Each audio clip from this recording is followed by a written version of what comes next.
good morning. I welcome you all on my YouTube channel. My name is Vishnu Gupta. This session is for class 11th and we are learning animal tissue. We are just about to complete the epithelium tissue. We have not completed. In the previous session, I just told you the glandular epithelium tissue. Clear? Because whatever glands we are having, they all are modified of the modification of the epithelium tissue. उसमें epithelium tissues का बहुत important role होता है, ठीक है, क्योंकि देखो जहाँ पे भी सेक्रीशन की बात आ जाती है वहाँ पे एपिथेलियम टिश्यू भी रिस्पॉन्सिबल होते हैं। तो इस तरह से अगर आप देखो तो सबसे ज़्यादा रेंज जो है वो एपिथेलियम टिश्यूज़ की है, क्योंकि हमारी बॉडी की जो आउटर लाइनिंग है और जो इनर लाइनिंग है मोस्टली वही टिश्यूज़ बना रहे हैं। जहाँ पे भी एक्सचेंज की हेल्प हो रही है वहाँ पे कर रहे हैं, प्रोटेक्शन भी कर रहे हैं, ठीक है, डिफ्यूज़न में भी हेल्प कर रहे हैं और अभी आपने देखा सेक्रीशन में भी हेल्प कर रहे हैं, ठीक है। तो इस तरह से हम लोगों ने दो टाइप की ग्लैंड पढ़ी on the basis of the ducts, exocrine और एंडोक्राइन। फिर उनके सेक्रीशन के बेसिस पे मैंने आपको होलोक्राइन, एपोक्राइन, ठीक है, इस तरह से आपको ग्लैंड्स के बारे में बता दिया था, ठीक है। और उसके बाद अब जो है लास्ट पार्ट जो एपिथेलियम का बच रहा है, बस यही लास्ट पार्ट है एपिथेलियम में, दैट इज सेल जंक्शन, ठीक है। अब नाम से ही पता लग रहा है आपको जंक्शन। जंक्शन मतलब जहाँ पे दो चीज़ें मिलें, ठीक है, यही तो होता है जंक्शन। जैसे हम कहते हैं हम जा रहे हैं रेलवे जंक्शन, तो रेलवे जंक्शन पे हमारे रिलेटिव आ रहे हैं, उनसे जा रहे हैं मिलने। तो जंक्शन मतलब जहाँ पे क्या हो रहा है, कोई चीज़ रुक रही है, कोई चीज़ वहाँ पे मिल रही है, तो उसको क्या बुलाते हैं, सेल जंक्शन बुलाते हैं। Cell junction is a very important characteristic of the epithelium tissue. Epithelium tissues का बहुत इंपॉर्टेंट कैरेक्टरिस्टिक होता है सेल जंक्शन, ठीक है। Cells of epithelium are very close, बहुत क्लोज होते हैं एक दूसरे से, बहुत फार अवे नहीं होते हैं, उनके बीच में गैप नहीं होता, ठीक है। तो क्लोज होते हैं, very closely packed and intercellular substance is minimal. उनके बीच में इंटरसेलुलर सबस्टेंस बहुत कम होता है या होता ही नहीं है। तो जो नेबरिंग सेल्स हैं, मतलब जैसे एक सेल है और दूसरी सेल है, ये जो दोनों नेबरिंग सेल्स हैं वो एक दूसरे से कैसे कम्युनिकेट करेंगी, सेल जंक्शन की वजह से, क्योंकि उनके बीच में तो इस तरह का कोई इंटरसेलुलर स्पेस या गैप तो है नहीं, तो उनके बीच में सेल जंक्शंस लगे होते हैं। जैसे अगर मैं दो या तीन स्टूडेंट का एग्जाम्पल ले लूँ और तीनों स्टूडेंट एक सीट पे बैठे हैं, दो तीन फ्रेंड हैं, ठीक है, तो होता क्या है कि दोनों के बीच में आप एकदम देखते नहीं, जो एकदम क्लोज फ्रेंड होते हैं एकदम एक दूसरे से एकदम मिल के बैठे होते हैं। समझ, कभी आपने क्लास में देखा होगा ऐसे कि एकदम जैसे लगता है कितनी अच्छी सी बॉन्डिंग हो गई है, वैसे ही एपिथेलियम टिश्यूज सेल्स में क्या हो गई है, बॉन्डिंग हो गई है। उनके बीच में गैप ही नहीं है, स्पेस भी नहीं है। समझ में आ गई बात? तो उन दोनों के बीच में क्या है, जंक्शन बन गया है। उस जंक्शन के थ्रू क्या कर रहे हैं दोनों, हो सकता है कि एक दूसरे से कुछ ट्रांसफ़र भी कर सकते हैं, हो सकता है कुछ ट्रांसफ़र भी ना हो, ऐसा भी हो सकता है। तो जंक्शन में बहुत सारी चीज़ें हो सकती हैं। हो सकता है कोई मटेरियल ट्रांसफ़र ना हो सकता है कि मटेरियल ट्रांसफ़र हो, कुछ मटेरियल ट्रांसफ़र हो सकता है मटेरियल कभी कभी ट्रांसफ़र हो, ऐसा भी हो सकता है, ठीक है। और हो सकता है कि उन तीनों के मिलने की वजह से उनको प्रोटेक्शन भी मिल रहा है, ठीक है, कोई उनको कुछ कह नहीं पा रहा है। समझ में आ गई बात? तो इस तरह से आप ये समझ सकते हो। जैसे आपका एक रूम है, और भी आप डिफरेंट एग्जांपल से समझ सकते हो। जैसे एक रूम है आपका, उस रूम से आपको दूसरे रूम को कभी कनेक्ट नहीं करना है। कनेक्ट नहीं करना है तो आप क्या करोगे, बीच में आप देखे होगे सबसे पहले जब घर बनता है तो ऊपर जो है वो सीलिंग बना दी जाती है, आजकल देखा होगा, ठीक है। उसके बाद पार्टीशन करते हैं। अगर आपको दोनों ही कमरे में कोई कम्युनिकेशन नहीं रखना है, मतलब आप नहीं चाहते हो कि आए कोई उसमें से आ जा सके, तो आप बीच में एक वॉल लगा देते हो, वॉल डेवलप कर देते हैं। उसकी वजह से क्या होता है, कोई भी कम्युनिकेशन नहीं होता है। अगर आप चाहते हो कम्युनिकेशन हो, जैसे किचन है तो किचन से कम्युनिकेशन तो ज़रूरी है, तो किचन से कम्युनिकेशन के लिए आप विंडो टाइप की बनवा देते हो कि कोई भी मटेरियल बनेगा तो उस विंडो के थ्रू हम उसको बाहर की तरफ ले लेंगे, मतलब एक्सचेंज कर सकते हैं। कहीं पे क्या होता है, कभी कभी ज़रूरत होती है, ठीक है, तो वहाँ पे आप वॉल नहीं डेवलप करोगे, वहाँ पे आप क्या कोई डोर ऐसा डेवलप कर लोगे कि अगर जब ज़रूरत होगी तो हम एक रूम से दूसरे रूम में कम्युनिकेट कर सकते हैं। बात समझ में आई? तो इस तरह से आप दो रूम के बीच में भी जंक्शन को समझ सकते हो। क्लियर है? तो दोनों ही, जैसे एपिथेलियम सेल्स के बीच में कोई क्या नाम है, इंटरसेलुलर स्पेस नहीं होता, तो उनके बीच में क्या होते हैं, सेल जंक्शंस होते हैं। और उन्हीं सेल जंक्शन के बेसिस पे हम मतलब कई सारे टाइप के सेल जंक्शंस हो सकते हैं। Let's see what are the different type of cell junction. Clear है? और ये सेल जंक्शन क्या करेंगे, कनेक्शन का काम करेंगे, ठीक है। कनेक्शन मैंने अभी बताया, हो सकता है कनेक्शन में एकदम कोई भी मतलब एक्सचेंज करने की ज़रूरत ना हो तो वॉल डेवलप कर लेंगे, कभी कभी एक्सचेंज की ज़रूरत पड़ती है तो कोई डोर डेवलप कर लेंगे, हमेशा ज़रूरत पड़ रही है तो कोई विंडो बना देंगे कि हमेशा एक्सचेंज होता रहे, हमेशा वो जो है मटेरियल्स एक दूसरे पे ट्रांसफ़र होते रहें। ठीक है, चलो एक एक सेल जंक्शन को पढ़ते हैं बहुत अच्छे से। आपकी बुक में सेल जंक्शन बहुत थोड़ा सा दिया हुआ है। अगर आप एनसीईआरटी पढ़ोगे, वैसे तो मैंने बोल रखा है कि what ever questions will come that will come from your NCERT, तो बहुत सारे स्टूडेंट्स सोचेंगे कि वीडियो बंद करते हैं चलते हैं। ठीक है, बस हो गया काम, अब तो सर ने बता दिया, बस वहीं। अगर उसको समझना है तो आपको थोड़ा सा एक्सप्लोर तो करना ही पड़ेगा। ठीक है, अगर आपको आगे के लिए भी प्रिपेयर होना है तो आपको थोड़ा सा एक्सप्लोर तो करना ही पड़ेगा। ठीक है, तो नहीं तो मैं भी एक पीडीएफ लगा देता एनसीईआरटी की और उसको उसी को पढ़ा देता, मेरा भी काम आसान हो जाता, मैं क्यों इतनी मेहनत करता। ठीक है, तो देखो 2 सेल्स आपको दिख रही हैं, बीच में जो है आपको कुछ स्ट्रक्चर दिख रहे हैं, ये सेल हैं। ठीक है, ऑर्गेनल टाइप के होते हैं इस तरह से। ठीक है, तो आप देख सकते हो यहाँ पे, एक मिनट, हाँ ये देखो ये सेल है। ठीक है, और ये दूसरी सेल है। अब इपिथेलियल की 2 सेल्स हैं। ठीक है, ये दोनों सेल्स के बीच में कम्युनिकेशन, कौन कौन से जंक्शन होते हैं देखो, एक होता है, एक आपको दिख रहा है टाइट जंक्शन। टाइट से नाम ही आपको पता लग रहा है, टाइट जंक्शन एकदम, ठीक है, एकदम टाइट हो गया, कहते नहीं बहुत टाइट हो गए हैं एकदम, जो है कोई अब हिल नहीं सकता, कोई एक दूसरे से चीटिंग नहीं कर सकता, टाइट जंक्शन। ठीक है, तो टाइट जंक्शन में क्या है कि लीकेज को रोक लेगा। 2 सेल्स जो हैं, जैसे ये दोनों सेल्स हैं, इन दोनों सेल्स के बीच में यहाँ तो देखो इस तरह से दिखा रखा है। अभी मैं आपको 3D टूर पे भी लेके चल रहा हूँ, उस 3D वीडियो में मैं आपको सेल जंक्शन के बारे में अच्छे से बता दूंगा। ठीक है, तो यहाँ पे पहले समझ लो, टाइट जंक्शन को देखो यहाँ पे इस तरह से दिखा रहा है कि अब यहाँ पे भी एक सेल और होगी, जैसे 2 सेल है ऐसे एक सेल यहाँ पे भी होगी, तो उस सेल और इस सेल के बीच में एक टाइट जंक्शन होता है, जिसके बीच में लीकेज नहीं होता। जहाँ पे लीकेज को प्रिवेंट करना होता है, ठीक है, जैसे कोई मटेरियल ट्रांसफ़र ना हो, तो वहाँ पे कौन से जंक्शन हम कह सकते हैं, कौन से, टाइट जंक्शन। उसके बाद जहाँ पे गैप होता है, मतलब जहाँ पे मटेरियल का एक्सचेंज करने की ज़रूरत होती है कि कोई आयन ट्रांसफ़र हो, ठीक है, कोई पर्टिकुलर सबस्टेंस ट्रांसफ़र हो रहा है, तो वहाँ पे गैप जंक्शन होता है। उस गैप जंक्शन से थ्रू क्या होता है कि एक सेल से दूसरे सेल में क्या हो सकता है, मटेरियल ट्रांसफ़र हो सकता है। क्लियर है? ठीक है, एक होता है डेस्मोसोम्स। अब्रेजन, आपको पता है ना, स्किन हमारी अब्रेजन कभी कभी हो जाता है, तो अब्रेजन से जो प्रोटेक्ट करता है वो मेनली कौन होता है, डेस्मोसोम्स होते हैं। 2 सेल्स को आपस में क्लोज बना के रखता है और जो अब्रेजन होती है उससे अंदर के मटेरियल को क्या करता है, प्रोटेक्ट करता है। तो ये किसका काम है, डेस्मोसोम्स का। एक होता है एडहियर जंक्शन। ठीक है, 4 टाइप, आपके बुक में केवल 3 ही जंक्शन लिखे हैं, डेस्मोसोम्स के बारे में नहीं लिखा है। ठीक है, यहाँ पे ये जो आपको ऐसे ऐसे फ्लैजिला टाइप के दिख रहे हैं, ये डेस्मोसोम्स हैं। ठीक है, तो डेस्मोसोम्स भी क्या करते हैं, जंक्शन की तरह बिहेव करते हैं और मोस्टली अब्रेजन से बचाते हैं। ठीक, उसके बाद एक होता है एडहियर जंक्शन। एडहियर जंक्शन होता है, उसके नीचे टाइट जंक्शन होता है, उसके नीचे गैप जंक्शन होता है। इस तरह से अलग अलग जंक्शंस होते हैं। गैप जंक्शन क्या कम्युनिकेशन प्रोवाइड कराएगा, जो एडहियर जंक्शन होता है वो थोड़ा सा फ्लेक्सिबल होता है, लेकिन टाइट जंक्शन एकदम टाइट होता है, उसमें कोई फ्लेक्सिबिलिटी नहीं होती है। क्लियर है? तो एक एक जंक्शन के बारे में अच्छे से डिस्कस करते हैं। देखो, सबसे पहला है एडहेरेंट जंक्शन। एडहेरेंट जंक्शन में दीज जंक्शंस परफॉर्म सीमेंटिंग। अब देखो, cementing to keep neighbouring cells together. ठीक है, सीमेंटिंग मतलब नेबरिंग सेल्स को एक साथ तो कर दिया। These lie below the tight junction. ये किसके नीचे होते हैं, टाइट जंक्शन के नीचे होते हैं। In the gap between 2 cells, जहाँ पे 2 सेल्स के बीच में गैप होता है तो वहाँ पे एडहियरिंग जंक्शन होते हैं। There is a cell membrane, वहाँ पे एक सेल मेम्ब्रेन लगी होती है जिसका नाम है ग्लाइकोप्रोटीन। नाम से ही देखो लग रहा है ग्लाइको एंड प्रोटीन। ग्लाइको मतलब ग्लूकोज और प्रोटीन जानते ही हो, तो दोनों के मिलने से बनी होती है, दैट इज ग्लाइकोप्रोटीन, जिसका नाम होता है कैथरीन। उस ग्लाइकोप्रोटीन का नाम क्या है, cadherin, which zipper up to 2 cells. वो दोनों सेल्स को क्या कर देती है, जिप कर देती है। अब जिप करने का मतलब क्या है कि फ्लेक्सिबिलिटी तो रहेगी ना। ठीक है, एक दूसरे से एकदम टाइट जंक्शन से जुड़े तो हैं, लेकिन उनके बीच में थोड़ी सी फ्लेक्सिबिलिटी रहेगी, लेकिन टाइट जंक्शन में फ्लेक्सिबिलिटी भी नहीं रहती। ठीक है, तो एडहेरेंट जंक्शन समझ में आ गया।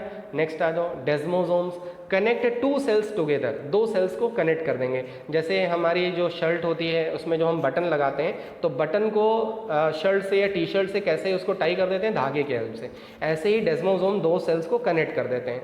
डेस्मोसोम is also known as spot desmosome. आपने अभी मैंने आपको डायग्राम में दिखाया, कि ये देखो स्पॉट टाइप के होते हैं और इसमें से कई सारे जैसे लगता है थ्रेड लाइक स्ट्रक्चर निकले, उसी की हेल्प से दो सेल्स को क्या कर देते हैं, जोड़ते हैं, कनेक्ट करते हैं। Particular common in epithelia that need to withstand abrasion, वो अब्रेजन को क्या करता है, विदस्टैंड मतलब उससे प्रोटेक्ट करता है। क्लियर है। These are also found in cardiac cells. याद रखना डेस्मोसोम्स ऐसे जंक्शंस होते हैं जो कार्डियक सेल्स जो हार्ट में होती है उसमें भी प्रेजेंट होते हैं। ठीक है, अभी मैं सब चीज़ को आपको और अच्छे से अभी आपको एकदम क्लियर हो जाएगा। हो सकता है किसी स्टूडेंट को थोड़ा सा कम समझ में आ रहा हो कि टाइट जंक्शन नहीं समझ में आया, एडहियर जंक्शन नहीं समझ में आया, थोड़ा वेट करो, पेशेंस रखो, सब कुछ समझ में आ जाएगा। ठीक है, अब देखो गैप जंक्शन। गैप में क्या होगा, नाम से ही पता लग रहा है, gap junction are narrow tunnels बने होंगे दो सेल्स के बीच में। ठीक है, अब टनल कभी ओपन होता है कभी क्लोज होता है, तो उसी तरह जब भी इनको कम्युनिकेशन करना होता है तो ये इनका टनल ओपन हो जाता है और ये आयंस को अलाउ कर देते हैं। This allow passage of ion and small molecule in this manner gap junction allow communication. याद रखना कौन से जंक्शन में कम्युनिकेशन प्रॉपर होता है, गैप जंक्शन में। उससे कम किस में होता है, एडहियर, और सबसे कम किस में होता है, टाइट जंक्शन में। Through the exchange of material और the transmission of electric impulse. आप नर्वस टिश्यू वाले में पढ़ोगे कि इलेक्ट्रिक इम्पल्स क्या होती है, तो जहाँ पे गैप होता है वहाँ पे इलेक्ट्रिक इम्पल्स आराम से ट्रांसफ़र हो सकती है। ये देखो गैप जंक्शन का मैंने दिखा रखा है, जैसे दो सेल्स हैं, देख सकते हो, ऊपर की प्लाज्मा मेम्ब्रेन और नीचे की, मतलब दो सेल्स की मेम्ब्रेन है, दोनों सेल के बीच में कम्युनिकेशन हो रहा है। अब देखो यहाँ पे जो प्रोटीन्स होती हैं उनको बोलते हैं कॉनेक्शंस। ठीक है, आप आराम से याद कर सकते हो, कनेक्शन जो करे वो क्या है, कॉनेक्शन। ठीक है, कनेक्शन जो करे वो क्या है, कॉनेक्शन। अब देख सकते हो कि जब क्लोज हैं तो कोई भी चीज़ मटेरियल ट्रांसफ़र नहीं हो रही है, लेकिन जब ट्रांसफ़र की नीड होगी तो देख सकते हो ओपन हो गए।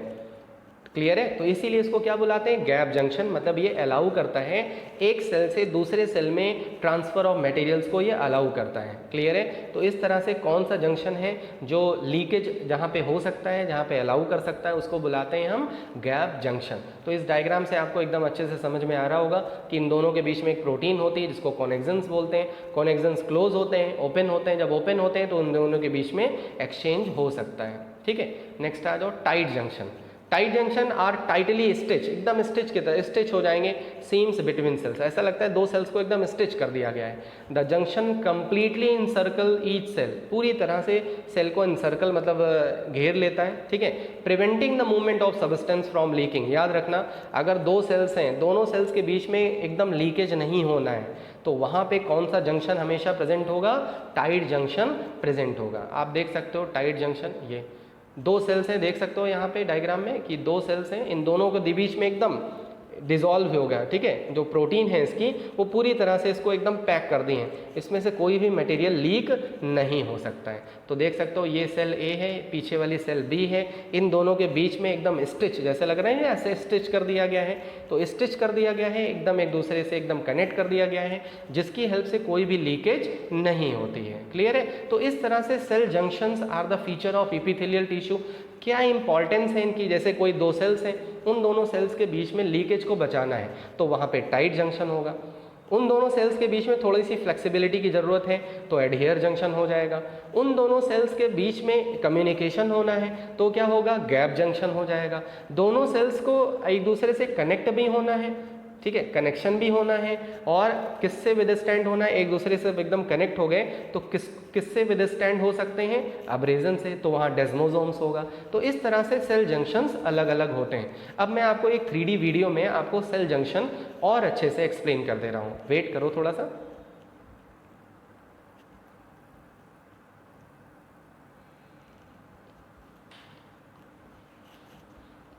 सेल जंक्शंस स्टार्ट होने वाला है, 3D वीडियो देख सकते हो आप। देखो ये एडजेसेंट सेल्स हैं, आपको पता है जो सेल्स होती हैं एपिथेलियम की एडजेसेंट होती हैं, देख सकते हो उनके बीच में कोई इस तरह से मतलब गैप इंटरसेलुलर स्पेस वगैरह कम होता है। ठीक है, अब देखो 3 टाइप के सेल जंक्शंस हम लोग पढ़ेंगे। पहला है टाइट जंक्शन। टाइट जंक्शन में देख रहे हो कि दोनों सेल्स एक दूसरे से कैसे एकदम पूरी तरह से स्टिच हैं, सील्स सेल्स टाइटली। जो टाइट जंक्शन होता है वो सेल्स को पूरी तरह से टाइटली सील कर देता है। ठीक है, कोई भी लीकेज नहीं हो सकता है। क्लियर है,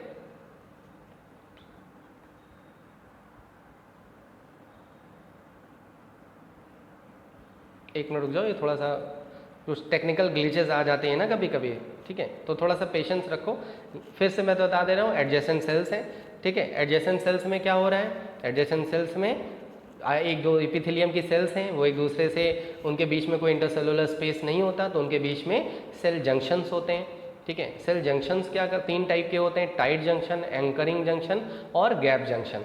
जो टाइट जंक्शन है उनके बीच में जो सेल्स हैं उनके बीच में एकदम स्टिचेस हो जाती हैं, जो प्रोटीन होती हैं वो दोनों ही सेल्स को एकदम स्टिच कर देती हैं और सील कर देती हैं, कोई भी मटेरियल लीकेज नहीं हो सकता, ना ही कोई मटेरियल ट्रांसफ़र हो सकता है। एंकरिंग जंक्शन जो होता है, ठीक है, वहाँ पे क्या है कि देख सकते हो दोनों ही सेल्स हैं तो, लेकिन एक दूसरे से फ्लेक्सिबल होते हैं और उनके या बाहर की तरफ देख रहे हो डेस्मोसोम्स भी निकले हैं। ठीक है, तो इस तरह से जो एंकरिंग मतलब एडहियरिंग जंक्शन जो होता है, ठीक है, वो दोनों सेल्स को मिलाता तो है, दोनों सेल्स के बीच में टाइट जंक्शन बनाता तो है, लेकिन उन दोनों के बीच में गैप होता है, थोड़ा सा स्ट्रॉन्ग होते हैं लेकिन फ्लेक्सिबल होते हैं, याद रखना। तो दो सेल्स के बीच में अगर कभी कभी कुछ एक्सचेंज की जरूरत पड़ती है तब। गैप जंक्शन में प्रोटीन्स लगी होती हैं, allow communication and material transfer. ये क्या करती हैं, अलाउ कर सकती हैं मटेरियल्स को कम्युनिकेशन में और ट्रांसफ़र करने में। समझ में आया? तो इस तरह से आपको 3D व्यू में भी समझ में आ गया कि किस तरह से सेल जंक्शंस कौन कौन से टाइप के होते हैं। क्लियर है? तो इस तरह से तीनों जंक्शन यहाँ से आपको मैंने क्लियर कर दिए, अच्छे से समझ में आ गया होगा। ठीक है, और सेल जंक्शन को समझने के लिए मैंने आपको रूम का एग्जाम्पल, फ्रेंड्स का एग्जाम्पल, ये सारे एग्जाम्पल लेके आपको बता दिए। ठीक है, अब अपने फिर से क्लास पे आ जाते हैं।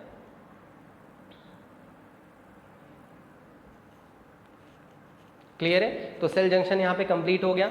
Now next epithelium tissue is totally completed. Now अब कुछ नहीं पढ़ाना है पक्का। ठीक है, अभी तक मैं यही कह रहा था कि बस खत्म होने वाला है। एपिथेलियम टिश्यू काफ़ी बड़ा था लेकिन बहुत इंपॉर्टेंट। मैंने आपको कॉम्पिटिटिव एग्जाम का भी लेके पढ़ाया है। ठीक है, एनसीईआरटी से पढ़ाता तो बहुत कम था, लेकिन मैंने आपको एनरिच किया है, याद रखना। तो आपको पढ़ना तो सब कुछ है, लेकिन जब आप home exam point of view से पढ़ना तो केवल एनसीईआरटी पे ही ध्यान देना। ठीक है, एनसीईआरटी से बाहर से एक भी क्वेश्चन नहीं आएगा, याद रखना। लेकिन जो एक्स्ट्रा चीज़ें हैं उसको भी आपको रिकॉल करनी है, रिटेन रखनी है। उससे क्या बेनिफिट मिलेगा आपको, कॉम्पिटिटिव एग्जाम में जरूर बेनिफिट मिलेगा। ठीक है, चलो आगे बढ़ते हैं। नेक्स्ट जो टिश्यू है दैट इज कनेक्टिव टिश्यू। नाम से ही पता लग रहा है कनेक्टिव टिश्यू, इसका मतलब है ऐसे टिश्यूज जो पूरे बॉडी में फैले हों और कनेक्शन का काम करें। अब कनेक्शन का मतलब ये नहीं कि एक दूसरे से जुड़े हों, जैसे ब्लड भी कनेक्टेड टिश्यू है। कैसे कनेक्टेड टिश्यू है एक जगह से दूसरी जगह कम्युनिकेट कर रहा है ना, चाहे जैसे भी कनेक्ट कर रहा है, कम्युनिकेट कर रहा है ना। क्लियर है? तो इस तरह से वो भी एक कनेक्टिव टिश्यू है। बोन्स, कार्टिलेज भी क्या है, कनेक्टिव टिश्यू है।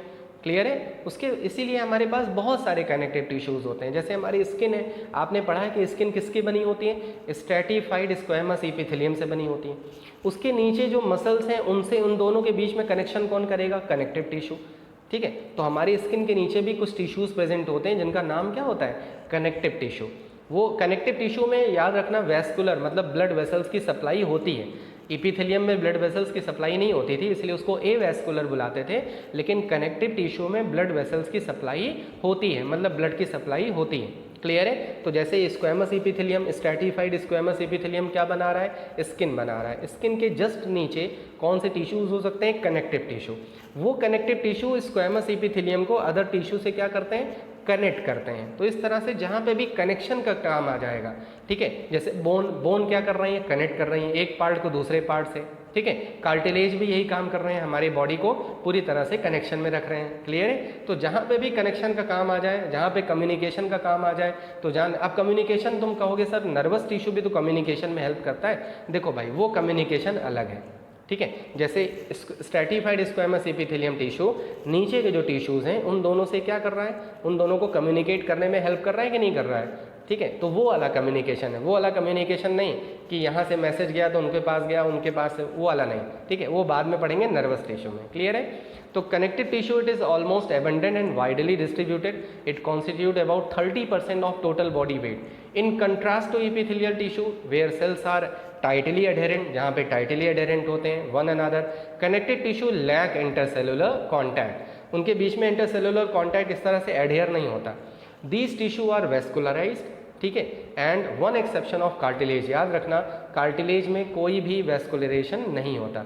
जैसे अगर आपको यहाँ पे कार्टिलेज में कट हो जाए तो यहाँ पे ब्लड नहीं निकलता, आपको समझ में आए। ठीक है, तो जो कार्टिलेज होते हैं वो ए वेस्कुलराइज्ड होते हैं, याद रखना। बाकी जितने भी कनेक्टिव टिश्यू होते हैं सब वेस्कुलराइज्ड होते हैं।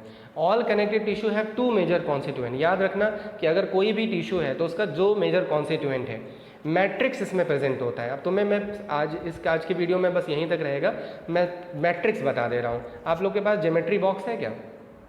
अगर ज्योमेट्री बॉक्स रखे हो, पढ़ रहे हो, तो उसको ओपन करो। ठीक है, ज्योमेट्री बॉक्स को ओपन किया, जो गैप दिख रहा है ना वो मैट्रिक्स है, उसमें आपने पेन रखी हैं, पेन सेल्स हैं। ठीक है, तो यहाँ पे दो चीज़ें होती हैं, कनेक्टिव टिश्यू में दो पार्ट होते हैं, आप बॉक्स के हेल्प से समझ सकते हो। मैट्रिक्स मतलब मीडियम जो स्पेस प्रोवाइड करा रहा है सेल्स के लिए, उसमें जो आपने पेन रखी हैं वो सेल्स हैं। तो कनेक्टिव टिश्यू में जो सेल्स होती हैं वो कहाँ प्रेजेंट होती हैं? मैट्रिक्स में प्रेजेंट होती हैं। क्लियर है? मीडियम पे प्रेजेंट होती हैं। अब वो मीडियम फ्लूइड भी हो सकता है, वो मीडियम फाइबर भी हो सकता है, वो मीडियम कोई और भी मटेरियल हो सकता है। ठीक है, तो वो मीडियम पे डिपेंड करेगा कि किस टाइप के कनेक्टिव टिश्यू होते हैं। जैसे अगर हम ब्लड की बात करें तो ब्लड में जो फ्लूइड होता है, प्लाज्मा होता है, वो एक मीडियम है, उसमें red blood cells, white blood cells, WBC ये सब प्रेजेंट होती हैं। तो ब्लड के लिए मैट्रिक्स कौन है? प्लाज्मा, और उसमें 3 टाइप ऑफ सेल्स प्रेजेंट होती हैं। तो समझ में आ गया होगा। तो इस तरह से मैं सेशन को यहीं पे कंप्लीट कर रहा हूँ, और कनेक्टिव टिश्यू नेक्स्ट वीडियो से, नेक्स्ट सेशन से हम लोग प्रॉपरली स्टार्ट कर देंगे। ठीक है, अच्छे से समझ में आ रहा होगा। अगर आ रहा है तो ज़रूर कमेंट बॉक्स में ज़रूर लिखना, yes sir we are able to understand whatever things you are teaching us, and please try to understand. ठीक है, हमेशा समझने की कोशिश करनी चाहिए। अगर आप समझने की कोशिश नहीं करोगे, एक ही 2 लाइन में आप अपने दिमाग में बैठा लिया कि नहीं समझ में आ रहा है, तो नहीं आएगा, कंफर्म में नहीं आएगा। ठीक है, लेकिन अगर आप सेशन को अटेंड करने बैठे हो, ये अपना मेंटली प्रिपेयर हो के कि हमें समझना है, तो कंफर्म है समझ में आएगा। ऐसा हो ही नहीं सकता कि समझ में ना आए। ठीक है, क्लियर है? तो इस तरह से सेशन को यहीं पे कंप्लीट करते हैं। Stay at your home, stay fit.